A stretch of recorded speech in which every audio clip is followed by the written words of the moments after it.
Gurudev, Gurudev Namo. Gurudev, Gurudev Namo. Gurudev, Gurudev Namo. Gurudev, Gurudev Namo. Gurudev, Gurudev Namo. Gurudev, Gurudev Namo. Gurudev, Gurudev Namo.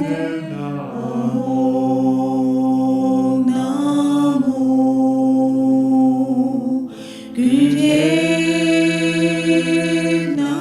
Gurudev Namo. Om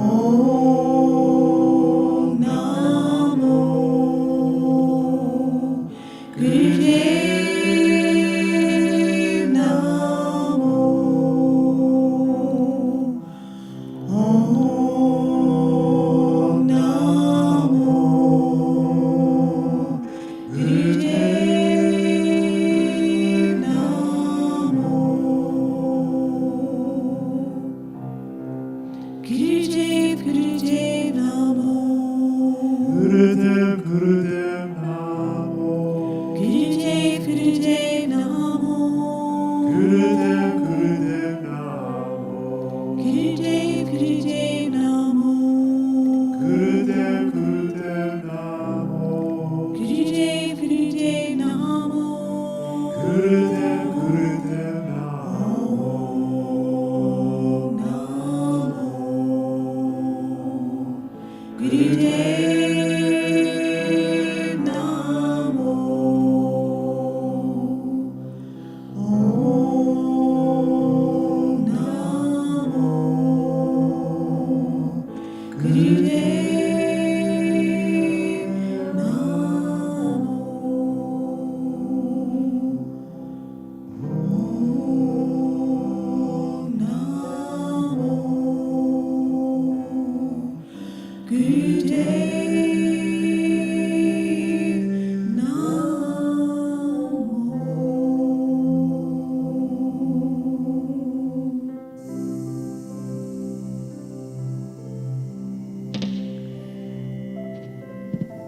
So I invite you now to take a deep breath in and begin to settle into your seat, breathing, and allowing yourself now. Settle into your seat and allow yourself to be centered in yourself. Relaxing your shoulders, neck, your back.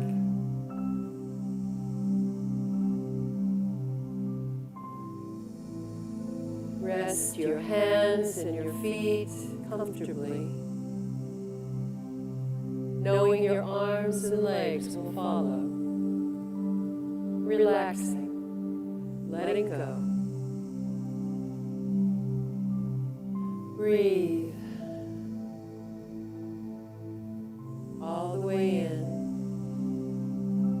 all the way out, and continue.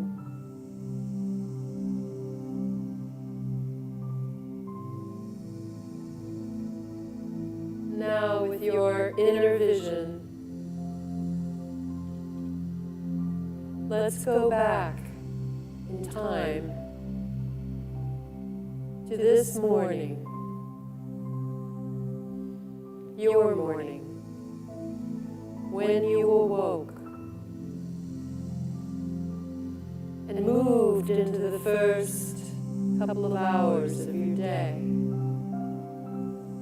Whatever happened, whatever didn't happen, what you remember, scanning for something you said or did that you may now regret or wish you had done or said differently.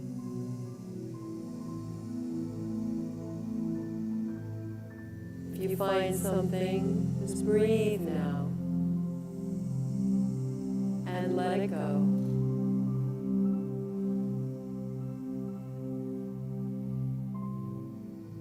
Take another deep breath and continue to scan the morning hours leading up to lunchtime, seeing where you were, who you were with, what may have occurred, what you expected, what you didn't expect.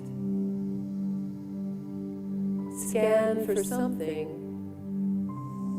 anything, however small, and you recognize you feel some tug of guilt, perhaps some concern about, some irritation. Whatever it was, whatever it may be, breathe now and just let it go. Just let it go.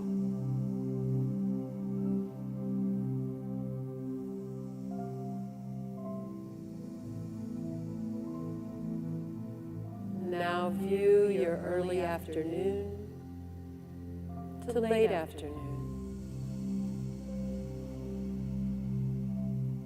Looking for something in your memory or that you recall that causes a constriction in your chest,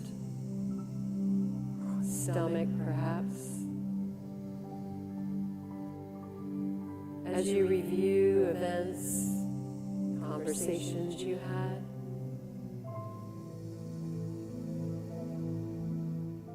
breathe. As you see one or feel one, let each one go. Just commanding it to be released. Let it go.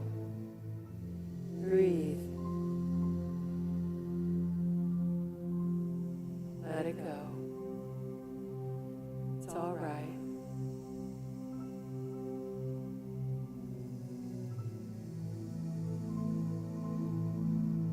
Now, breathe and relax in the seat you've chosen, in the seat you are in now. Gently use your inner vision to look ahead into tomorrow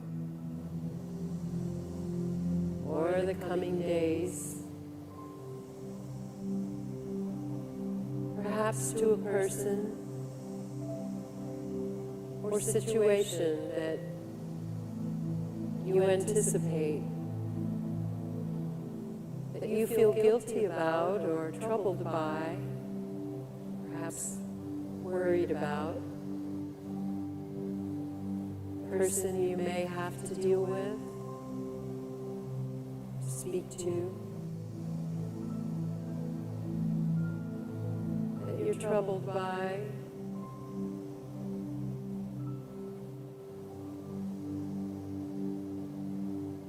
If you find something ahead, simply now breathe into that situation, into that encounter. Let go of fear or judgment of self or another. Let go. Let go. It's all right. It will be all right. And breathe. And find your freedom.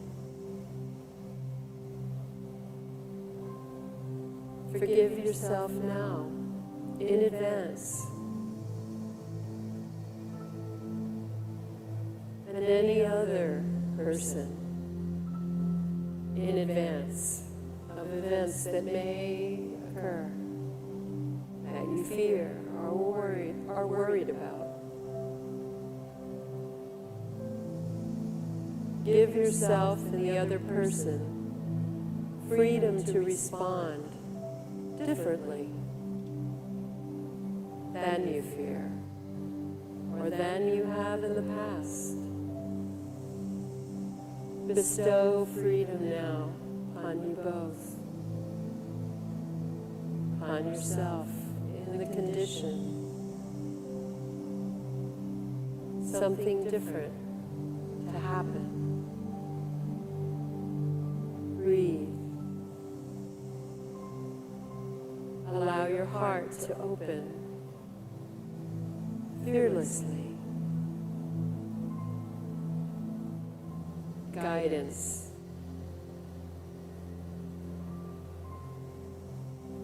To direct your thoughts, your reactions, your responses.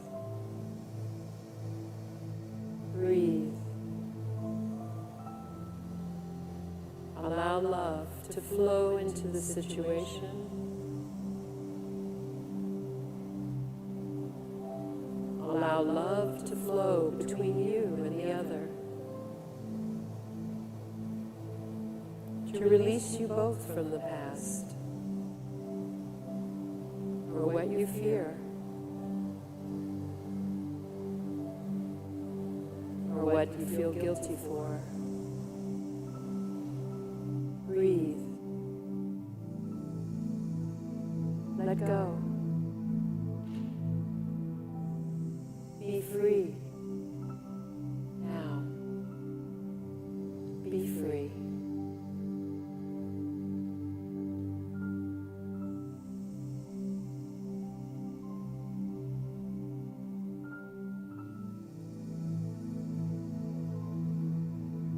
Gently return now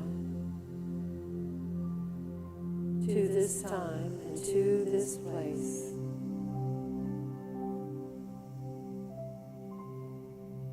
Breathe.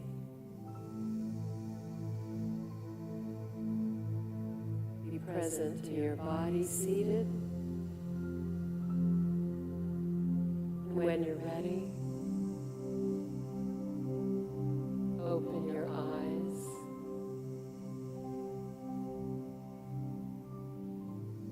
Welcome home.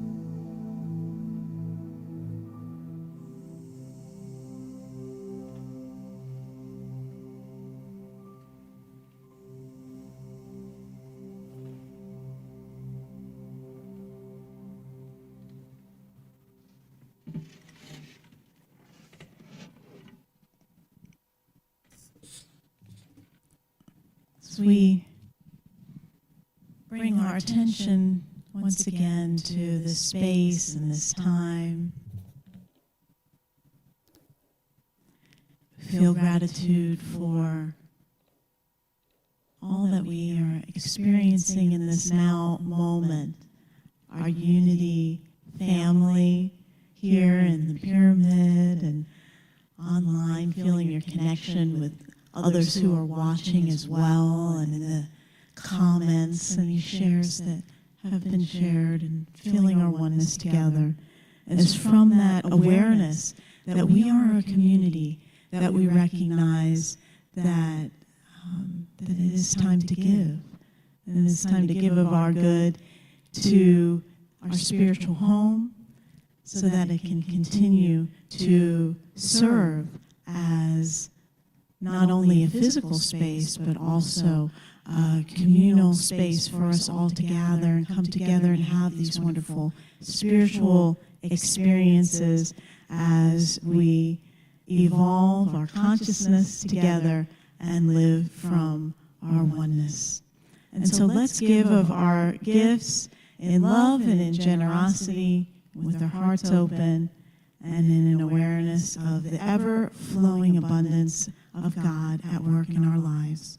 Let's give, you may give in the sanctuary here in the pyramid as we're passing around the offering, or as well in text to give here or online and on our website. Let's join together in our offering prayer. Divine love through me blesses and multiplies all the good I am and have, all the good I give and receive, and so it is. Amen. We have a wonderful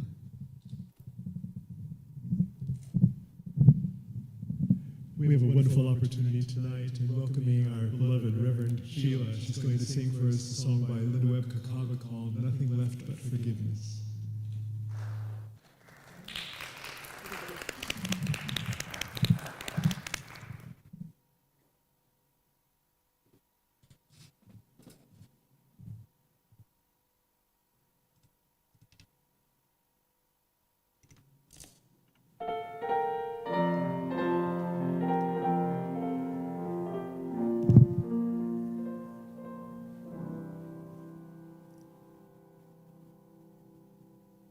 When the anger has died and the shame disappears, with the echoes of lies spoken over the years and accepted no more, we let go of fear.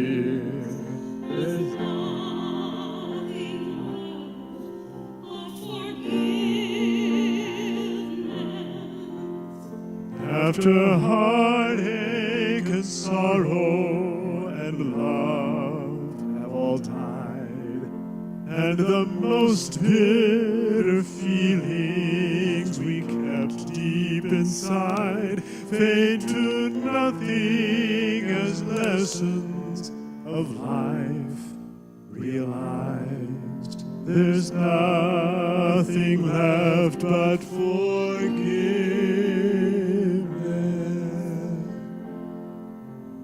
When the reasons have vanished, their power is gone, and the places they took us have led us back home, and the hatred forgotten has left us alone. There's nothing left but forgiveness.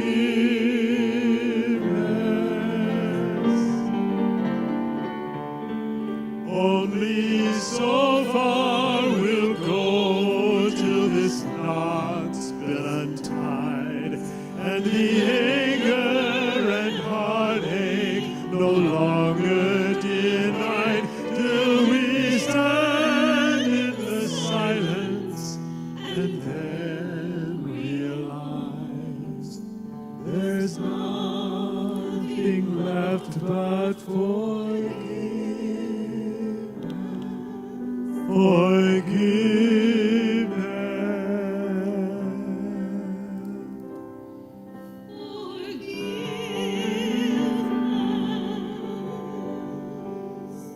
We need forgiveness.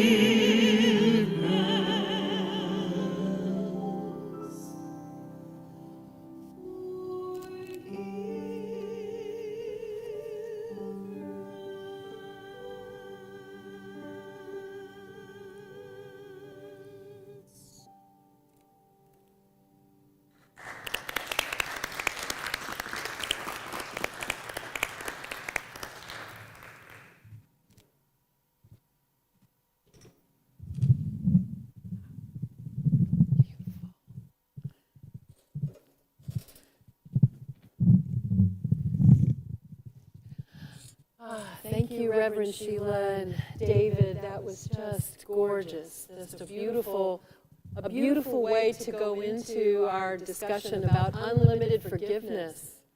Is that intimidating? Unlimited forgiveness. Unless, of course, you're receiving it, right? Unlimited forgiveness, we all want that. We all probably need it, right? But to be the giver, or to be in the flow of forgiveness, unlimited. Ooh, what is that about? You know, the other song that we began, Spirit Am I, has a lot of the themes that I really want you to walk away with this evening. So I hope that you enjoyed that chant or was able to sing along. It's maybe familiar to you. We use it a lot here. But it is about wholeness, of course, but it's also about freedom. Forgiveness is freedom. And when we remember that, I think more and more I remember the freedom of forgiveness. It becomes easier to be willing to submit to it, to do what is necessary, the hard work of getting to that forgiveness and getting to that freedom.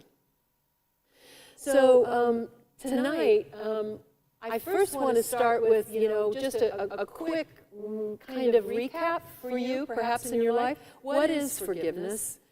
Well, it's both self-forgiveness, of course, and it is other-related. It's other situations. And it can also be forgiveness of conditions, things that have happened to you.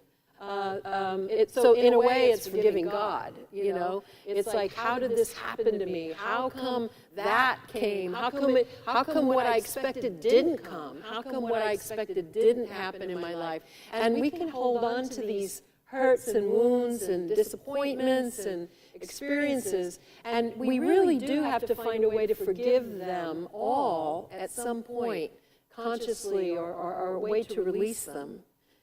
So forgiveness is really applied in both directions, both for self and for others, for those that we feel have offended us or hurt us or in some sort of way. Situations of hurt by another, being the holder of resentment, revenge, unforgiveness, has to be healed to be completely free. That is something that we have to do. It's for us to forgive. It is for us to let go. And for me, when it comes to forgiveness, what helps me is to use the words let go. Because I don't have a lot of charge around letting go. I have a lot of charge around forgiveness. And because it sounds like condoning, and it sounds like it's okay, and I get kind of confused if there's a lot of entanglement in it for me. But letting go of something, putting something down, stop holding on, stop hurting myself with, whether it's something that I've done, letting go has no charge for me, and it is simple. It's one thing to me. It's this. It's that. It's some release of some sort. Release and let go. And even if I pick it up again, I practice letting go again. And if I pick it up again, I can let it go again. And that's the process.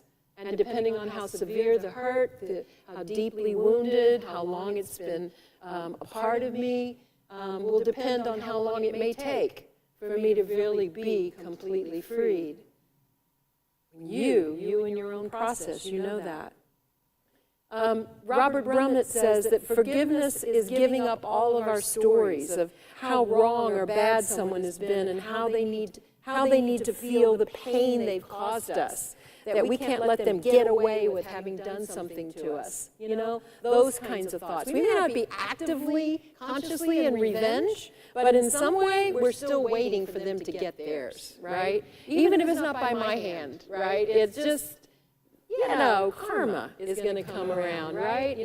There's some satisfaction in knowing they cannot get away with it, right?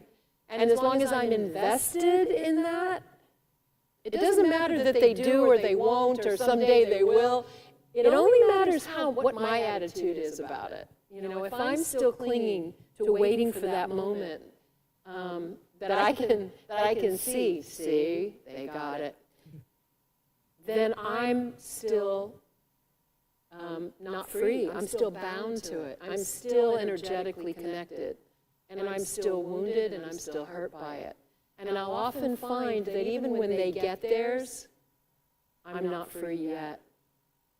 Because I have to free myself by really letting go. Forgiveness is about accepting a past experience and leaving it in the past. Accepting is not condoning or approving the behavior or allowing it to in our lives in the future. That's an important distinction. If you accept that something happened, you're simply admitting that, yes, these events happened. This is the fact of my experience. But it isn't that it's okay, that you'll allow it again, that you would not set up a boundary to not allow that to happen in your life, and to see how you might have been complicit in allowing that situation or that condition or that type of person or that behavior in your life. So it's a learning experience, but accepting it is a part of the forgiveness process. It's not there yet, but it's a part of it. It's accepting the facts of the event and knowing that those facts cannot be changed now. Because what can change is what we make it mean about ourselves and others and how we feel about it now. That's what can change. That's what has to change, actually. And that's actually where freedom begins to move in our lives.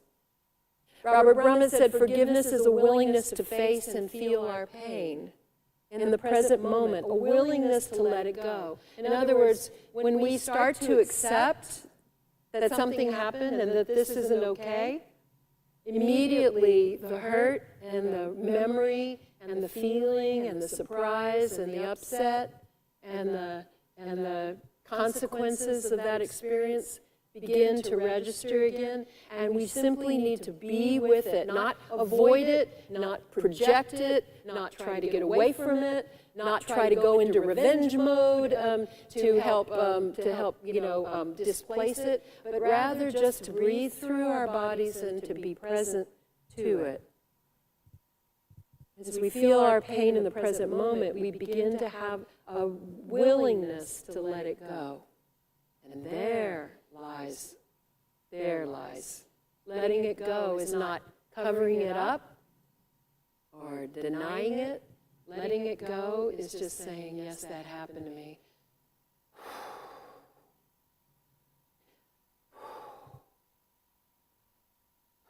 Release. I'm going to let it go. And when I find myself picking it up again, I breathe, I release. Forgiveness is freedom. And you can experience that freedom over and over again until you finally reside in it, till you are in it. Freedom in spirit, to choose unlimited ways to see this. This is what freedom really means. Freedom is that in a spiritual freedom, well, let me do it the other way.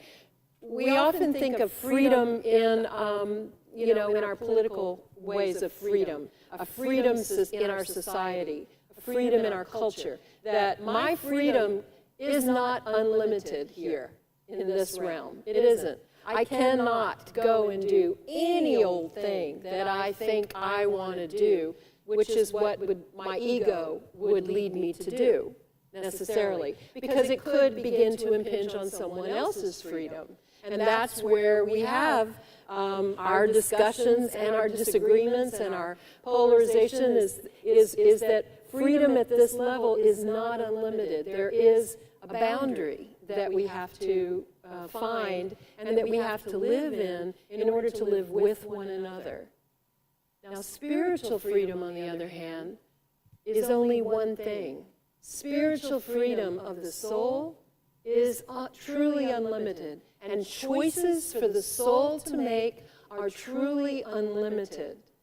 And the reason for that is that you cannot harm somebody else at a spiritual level of purity and openness from your soul level, because ego's not involved. And that everything that my soul chooses brings more light, more love, more possibilities. And that can only lift all the boats, can only connect with all the others. It is an inspiration and a way of lifting things up. So when my soul is free, then all souls are free. Then I'm in that situation. So you see the difference in our spiritual freedom is always unlimited.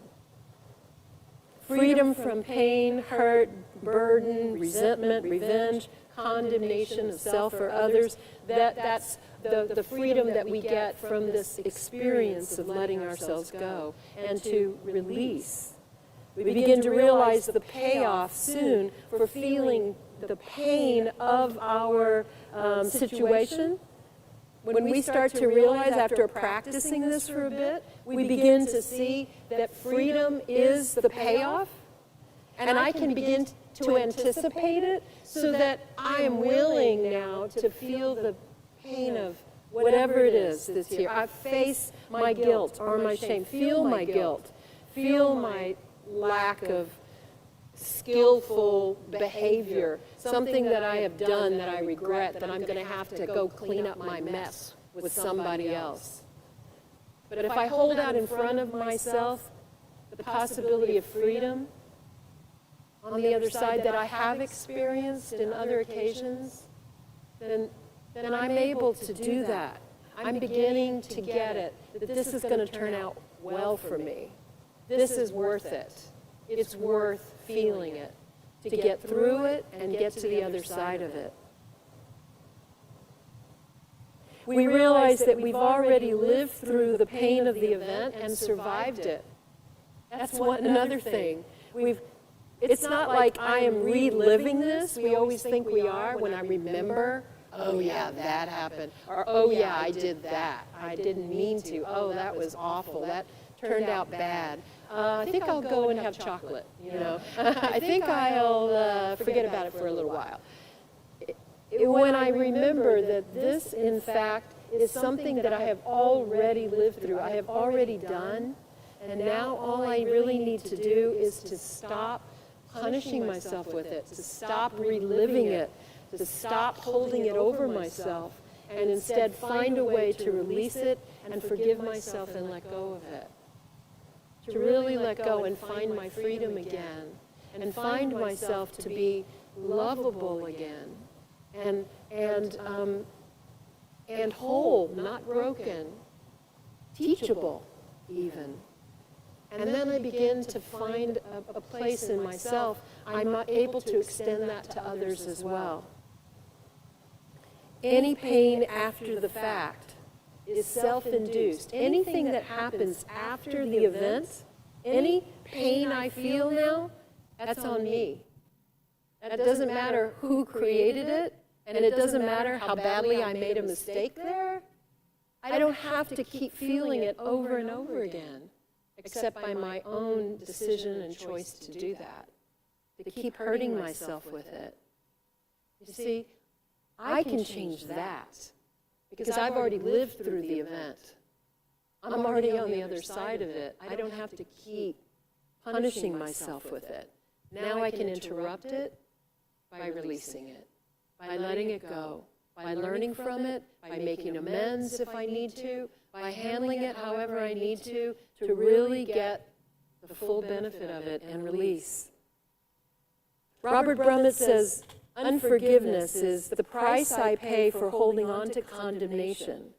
It's a continuation of our own unhealed wounds, as well as a lack of self-awareness and perpetuation of our own suffering.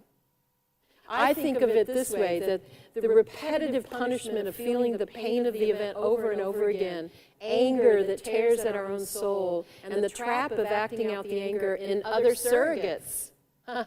We haven't talked about that. If we are carrying anger left over from something that happened to us and unforgiveness, we will find other surrogates to either to go through that drama, that psychodrama with us again. We'll draw people to us who are working that stuff out in their life. It's not a coincidence. It is perfectly on time. And it'll make me feel the way I felt before. And they'll be, the bad guy again. And I'm still angry and I'm still unforgiving, right? But it's only because I have drawn this to me again, because I need to release. I need to release this event. I need to find a way out of it. Also, when we hold on to our unforgiveness, when we hold on to things that we are afraid to deal with or don't know how or don't want to because we don't want to let them off the hook or whatever our reasons are. It's a barrier to our own spiritual growth. It doesn't matter how long you meditate. It doesn't matter how much yoga you do. It doesn't matter how many wonderful workshops you go to, how many books you read. You will always hit a level where this has to be faced. This will have to be let go. You'll have to learn how to forgive, because it is the pathway to freedom. Nothing else will get you there. Letting go of the blocks that keep you from experiencing the freedom that's already here, that's the spiritual path. There's only one thing, and it's always going to be this letting go, this release. Robert Brummett says we cannot put limitations or conditions on our forgiveness either. You can't just say, you can't just say, well, I'll forgive that person for having said this thing to me, but I will not forget what they said later. I will not forgive how they acted when I walked down the hallway. I will not forgive whatever. It's like if you're doing it, you're still not there yet. Maybe you made some progress. I'm not entirely sure, but maybe you did. Maybe you got a little practice, a little run up to it, but you are not in forgiveness. You are not free. You're still waiting to see what this person's going to do or not do to, wreck your world, to upset you again. So we can't put limitations or conditions on forgiveness. It's got to be full out. And it doesn't matter how small or how incredibly significant the offense is or the challenge that you have to forgive is, how big of an event it is in your life. You cannot do it conditionally or piecemeal. You might find yourself doing that as a process, especially if it's a big deal, over a period of time, making progress inch by inch or little by little. The only thing I'm saying is not that it isn't a good way to do it. It may be your way, and it may be important to do it that way. But what you need to know is you're not there yet until you're all the way there. You're not all the way free, because it cannot be limited or conditional. The incredible power and freedom. It's like a total solar eclipse. Has anybody experienced a total solar eclipse? Raise your hand if you've been in a total solar eclipse.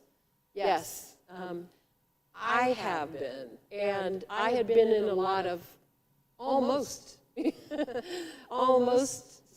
total, partial, almost there solar eclipse. But when I experienced a total solar eclipse, everything shifted. It not only got dusky in the middle of the day, it got at least 10 to 15 degrees cooler. The birds stopped singing and then started doing weird things, flying in different ways, and things started to get weird and eerie, and then quiet. There was a weird quietness, because everything responded, all of nature responded to this change, until, again, the sun poked out and things started. It was an entirely different experience. When it was approaching, the shade on the ground, the way the sun came through, you know how you do the little pin dot on a little, you've seen that where you can see how the moon is moving in front of the sun, right? So that you're not looking directly at it. The same thing is true in the shade of the tree leaves, and there were all these little crescent moons all over the ground. It was the freakiest, weirdest thing I've ever seen. I took about 90 pictures of it. I was like, I've never seen this before, it's so crazy. And then it was just gone. Total solar eclipse is that total sense of freedom when you are free. And it's a completely different experience than almost forgiven. almost let go. Just a little bit left, a little conditional left. It's different. The reason that you can't get total freedom from a partial forgiveness is because freedom itself is unlimited and unconditional. Freedom is full out. All choice is available to you. Everything becomes possible in total freedom, spiritual freedom. In spiritual freedom, everything is possible. The purpose of forgiveness, it really helps to know why you're forgiving. Think about what it is that you're expecting to get from it. To those who are hurt by toxic or abusive relationships, I always feel like I have to say this to you. If you are hurt by toxic or abusive relationships, please hear this. The goal of forgiveness is not so that you're able to resume your previous association with them, or that you don't have to leave the situation because you have become a better person. Did you hear me say that? Let me say it one more time. If you are in a toxic or abusive relationship, the goal of forgiveness is not so that you're able to resume association with them, or that you don't have to leave the situation because you've become a better person now, more spiritual, you know. No amount of forgiveness on your part is going to make them safe for you to be around. I'm going to say that one more time. No amount of forgiveness on your part is going to make them safe for you to be around. And no number of I'm sorries without action that matches that is going to make them safe for you to be around. Okay? Now back to our regularly scheduled program. I just wanted you to know that I'm not what I'm saying, and so don't hear that. So now what you can hear, though, is the goal of forgiveness is complete spiritual freedom and experience of our true self is love. This is the part of us that we can begin to feel again when we have done self-forgiveness as well. That I'm lovable, that I'm not broken, that I am deserving, and that I'm worthy. Because I didn't think I was, because I thought that had stopped me, stopped the love. No one could love anybody who could say that or do that or be that, right? So when I feel my love again, when I feel lovable, my freedom is restored, my choice is restored. If you know the real reason to forgive, you won't be tempted to stop partway and accept conditional forgiveness. If you know what you're really in for, this total freedom, this unconditional love, this lovability returned to you, you won't stop partially. By saying, if they'll only say they're sorry, you know, or put limitations only for this kind of thing that hurts me, but it can hurt me, but it can never hurt my kids, or I could never forgive that. I could forgive a lot of things, but I could never forgive that. Well, guess what? You will be in a position that you may have to face that condition, that gauntlet you've thrown out to spirit, because there is a place in you that doesn't believe you're lovable, or that you're capable, or that you're powerful enough to let go of anything that comes your way, because you're already more than that. I often say that complete freedom comes with complete forgiveness. This is the only recipe, and you're entirely capable of it, no matter how long it takes. So how do we forgive? We see the need for forgiveness. I'm going to follow Robert Brummett's list. First, you see the need for forgiveness. Recognize the symptoms of unforgiveness for self or others. The desire for revenge is a symptom. Harsh criticism, avoidance of rejection of another person, like you try to avoid them. You don't want to look at them, talk at them.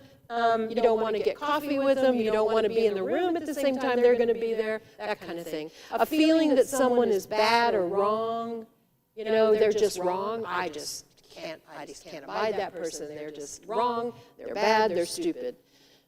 Joy at someone's difficulties. Yeah, see, they finally got it. They finally, that, it goes around, comes around, When I can rejoice in that, there's something I'm hanging on to.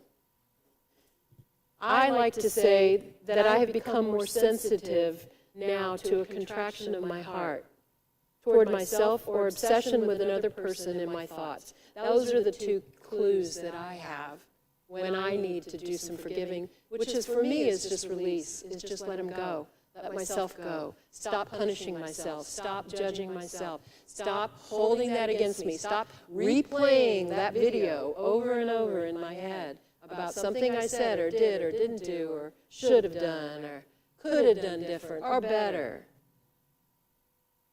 The contraction in my heart is where I recognize that I'm shut down, that I'm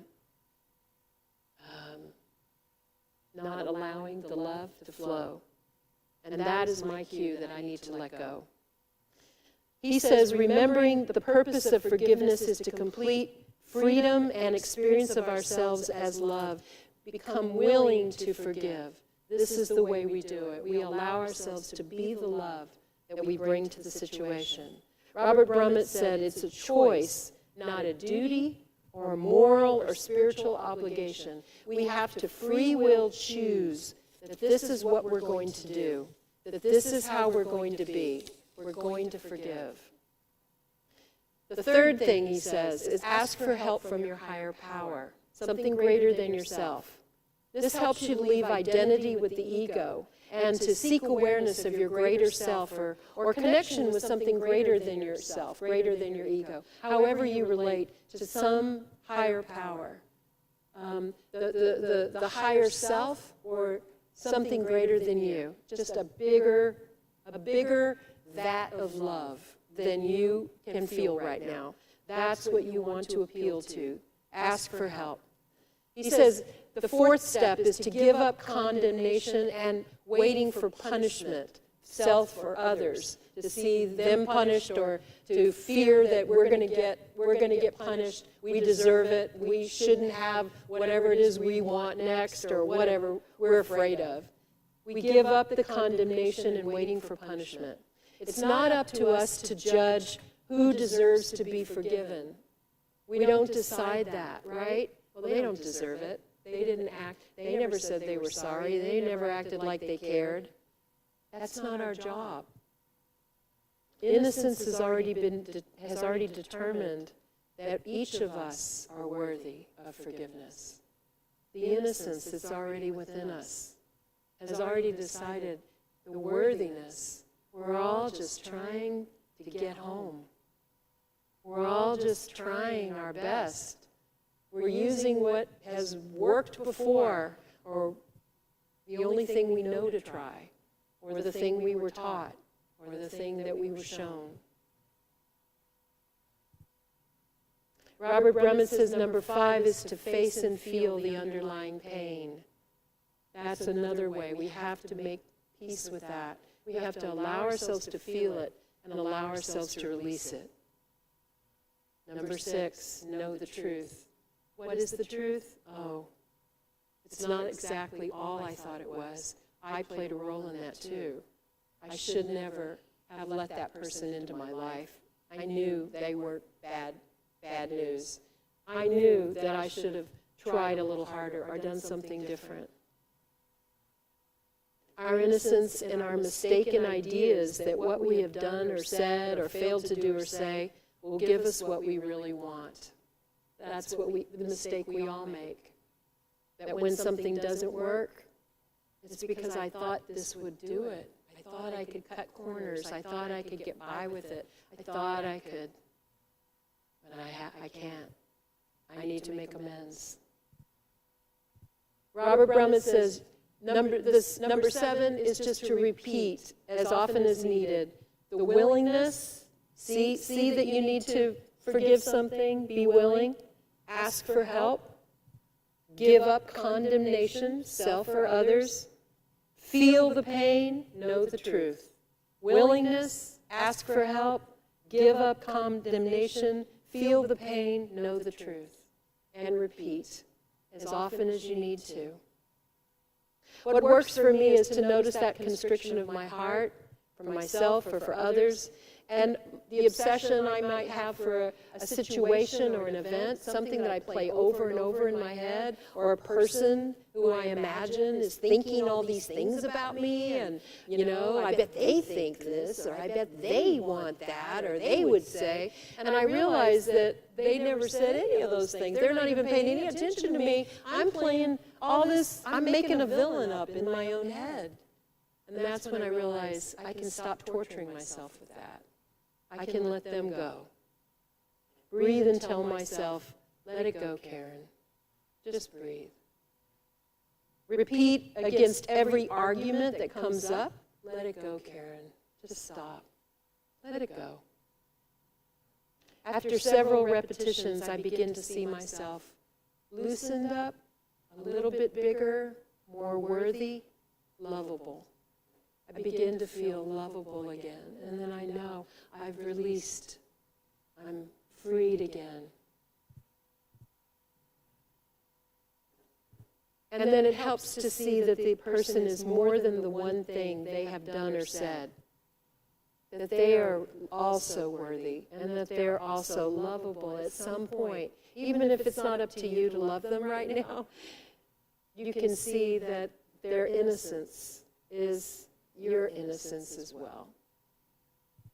Releasing this person from your own condemnation relieves them of the energetic bond of your unforgiveness and allows them freedom to become who they are. Now, it doesn't mean you made them that, you didn't transform them, you didn't do it, you didn't keep them from it. But what you did was you released a bond, freed yourself, and now they're free. Go do something different. They're freed. They don't have to play in your psychodrama. And sometimes, miraculously, they do. They do.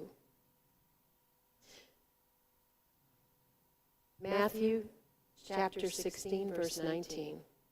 I will give you the keys of the kingdom of heaven. And whatever you bind on earth will be bound in heaven. And whatever you loose on earth will be loosed in heaven. So this is our power. This is our gift. How will you use it? Choose wisely. Namaste.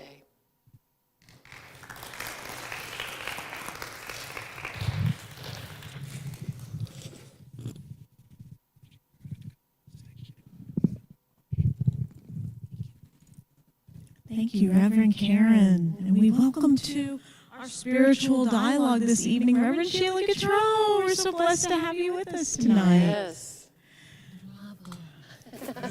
Female. Brava. Brava. She said brava. Gracias. And Reverend Sheila is our facilitator for Forgiveness Sanctuary, Yes.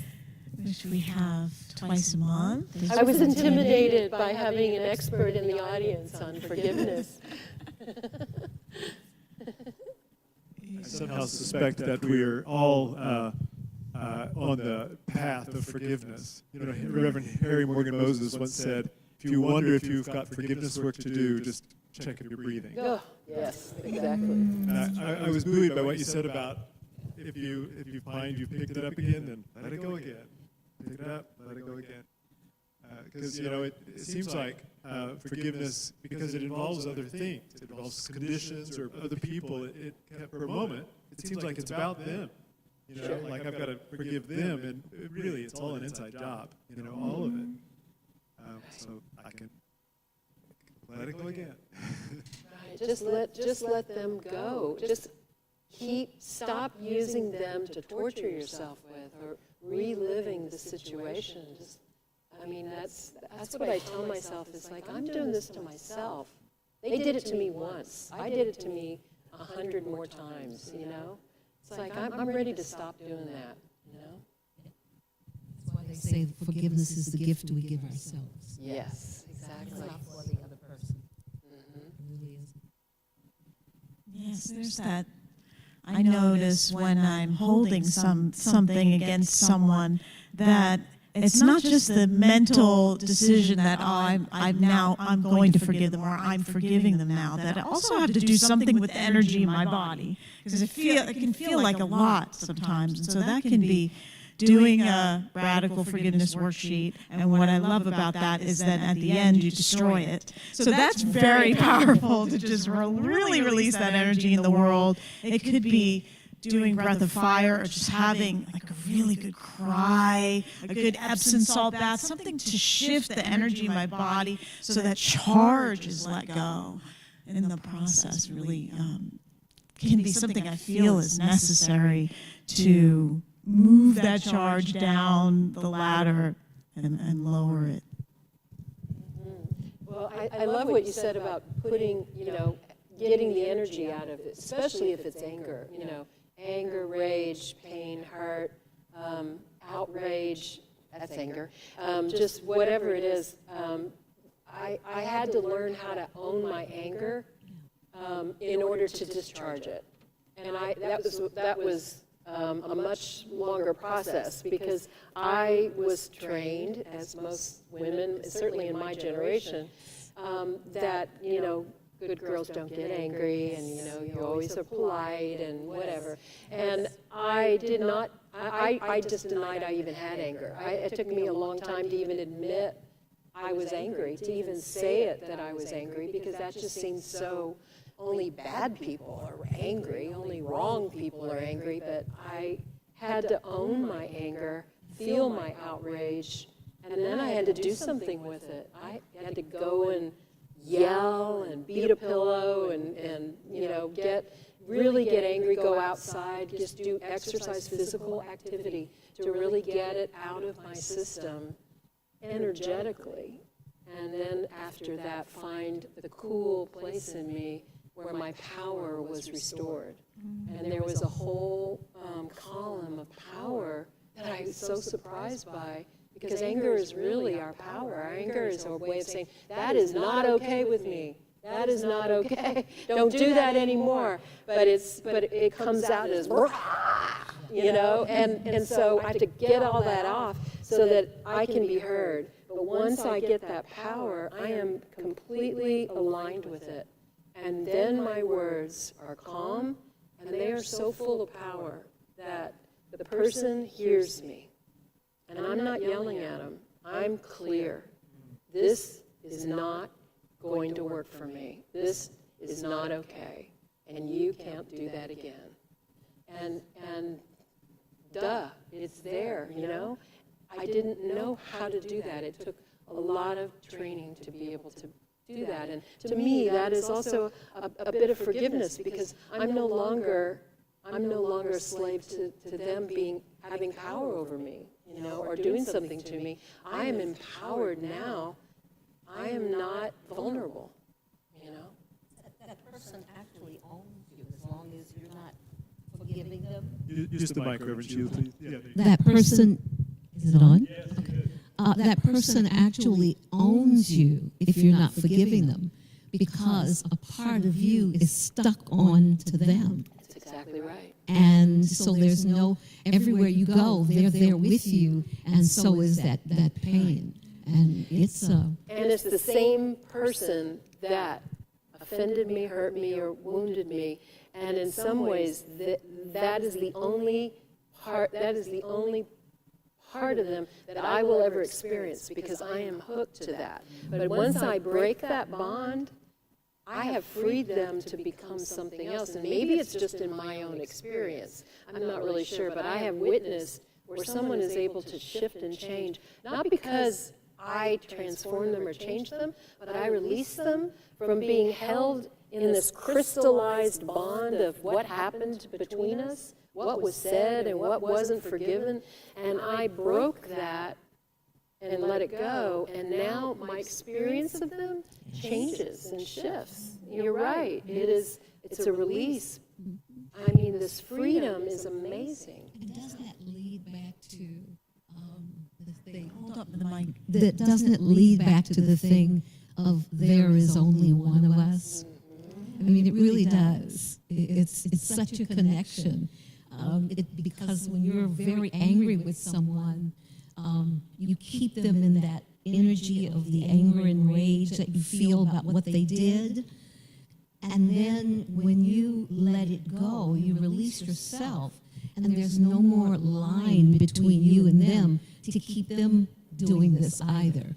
So it's like two are freed by one forgiveness. Yes, exactly. Yeah. We can change the world with it. Oh, absolutely. The correlation with freedom was really pronounced throughout your sharing, and it's almost as if you can use the quality of freedom as a measure of how where you are in your forgiveness work. You know, because if you're not feeling very free, then dig in. You know, and like so many of the times that we talk about our spiritual growth points, our pain points, and our growth points here, sometimes. It's one thing to be aware, like, okay, I need to forgive. Okay, so I'm just going to forgive. You know, it's not just a decision. You know, it's that might be an essential first step to decide to forgive, but there's a qualitative experience of genuine forgiveness that feels like crossing a threshold, and deciding is sophomoric. It's got to be. There's an all-in. You know, you got to completely surrender to it, and I think it's something to approach with curiosity, and the quest for the freedom, as if the freedom itself is calling forth that quality of forgiveness. But it's a total solar eclipse. I mean, you really do. I heard you say, cross that threshold. You really have to just. You'll know you're there when you're there. You may guess until then, but you won't know that you've still got one more little thing left. You know, it's like still you get a buzz when you hear that person, or you feel the jolt, and you know it's still not completely gone, because the day will come when you'll be so neutral and so open, and you really and truly hope they have a better life. You really do. And there's another piece to that too. When you don't forgive someone, because we are meant to release ourselves from that energy, what the universe does is it draws someone else to come in and do something very similar. Right. And if we don't release that, then there's another will show up. That's right. And, you know, pretty soon you have a whole team. That's right. A whole series. A whole series, exactly. And so it's the gift you give yourself. Just forgive them. It doesn't take anything from us except the pain we carry. We free ourselves, and we don't have to keep facilitating that same action or activity over and over again in order to get us to go back and do it. You know, That's exactly right. It's energy, right? Exactly. Yeah. Exactly. And you know, it's up to us. It's always been up to us. And only when we're ready, you know. We can have it any way we want, as long as we want it, right? One thing I learned in Reverend Sheila's radical forgiveness training or classes that I've taken is that it's important to forgive your parents. So much is kind of a trickle down from that, and I had been working on something, and I said, no, and I need to forgive this parent, and she's like, wait, no, you need to do the parent first. Right, so that the others are kind of secondary to that. So that was just a really big learning and a big healing for me to recognize how much attachment, like you were saying, Karen, that kind of crystal cord or energy that we have with our parents. Yeah, right.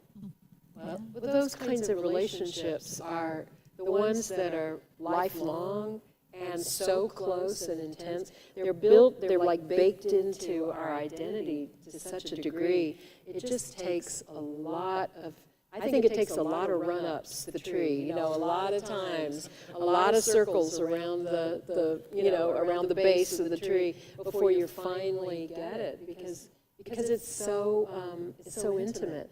It's very difficult to see all the ways that you're connected to it. And we choose them. Yeah. We choose our parents before we come into this incarnation. We make the choice, and we create the soul contract with them, and they agree to the soul contract. And there, once we step into this dimension, their job is to carry out for us the things that we wanted to learn. They were designed to begin the process for us to have the experience of what we need to learn, of what we need to forgive or release from a past incarnation, because we've made a soul contract with them. So we have a contract, and they are going to follow that contract, whether we like what's going on with us or not, because we don't remember the contract we make with our parents. So we don't know what we asked our parents to facilitate for us, but we do ask them to do that. Can I tell you really quickly, there was the healing I had with my father, who had died over 10 years before. Oh, did it stop? Oh, Maybe turn the lav up. okay.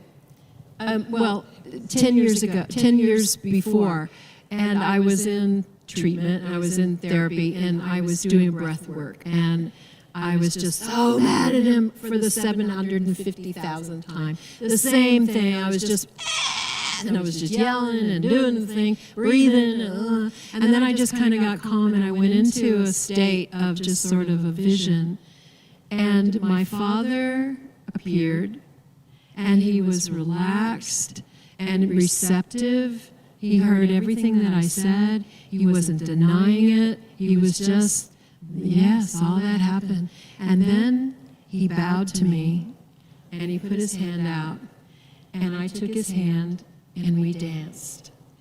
And in that moment, I knew everything you just said, that he had agreed to be that for me, to direct all of that vitriol and all of my anger for how he was, or how he was able to be in this life, and that he'd done it out of such great love. Not that he had done those things out of love, but his soul had agreed to be that person to me, and that was the love, and that was the love I was reclaiming. And in that moment, I was done with it. I was fully healed in that moment, and I had complete freedom. And the only thing I feel from my father, not that I've forgotten my life with him, but what I feel from him now is only pink cloud love. That's all I feel from him. That's all I feel. And to me, that is a miracle. And he also helped you heal the stuff from previous lifetimes that you asked him to come in and facilitate. So, yeah, that was really great. It was really great. Yeah. Thank you all for this deep, deep, and rich discussion this evening.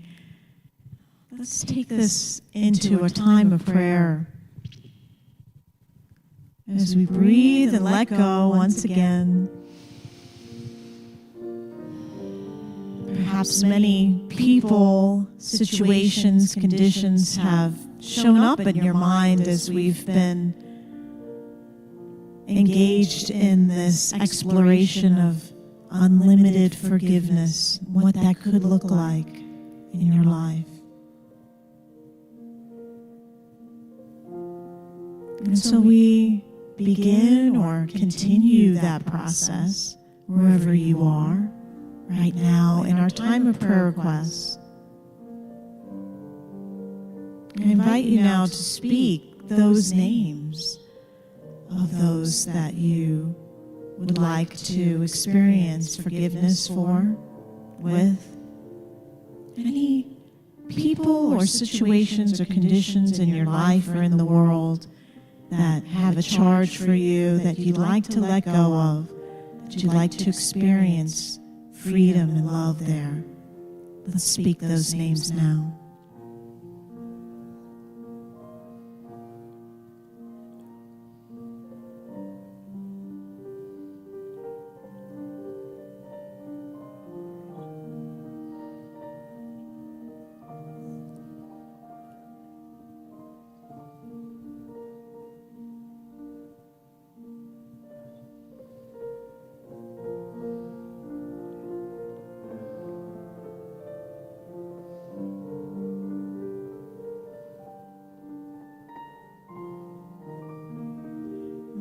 know in spirit it is already done.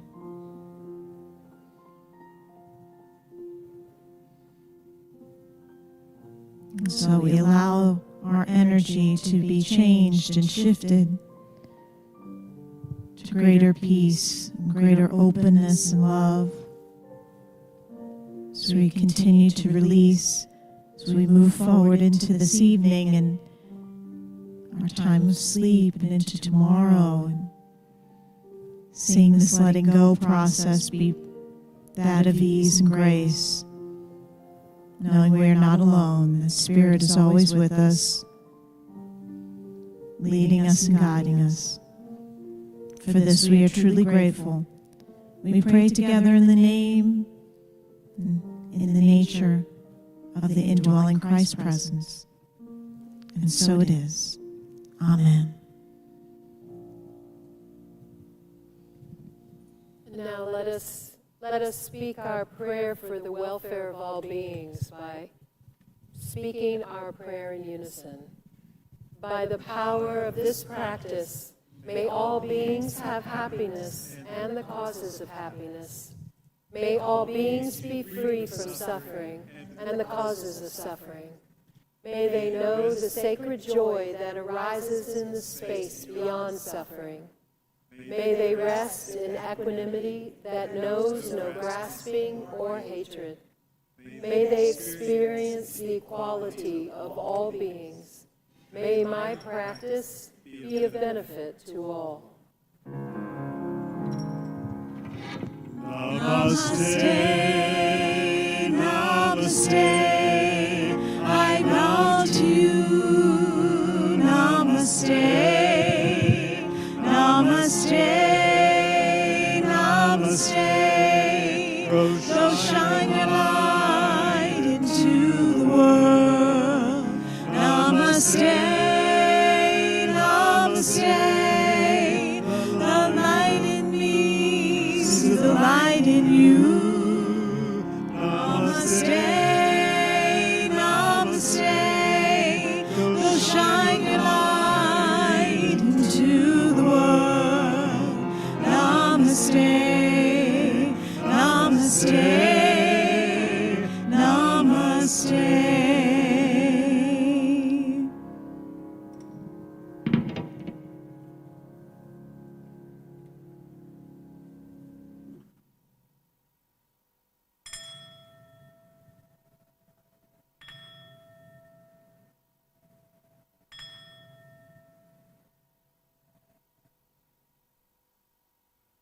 Go in peace. Good night, everybody. Thank you for being here.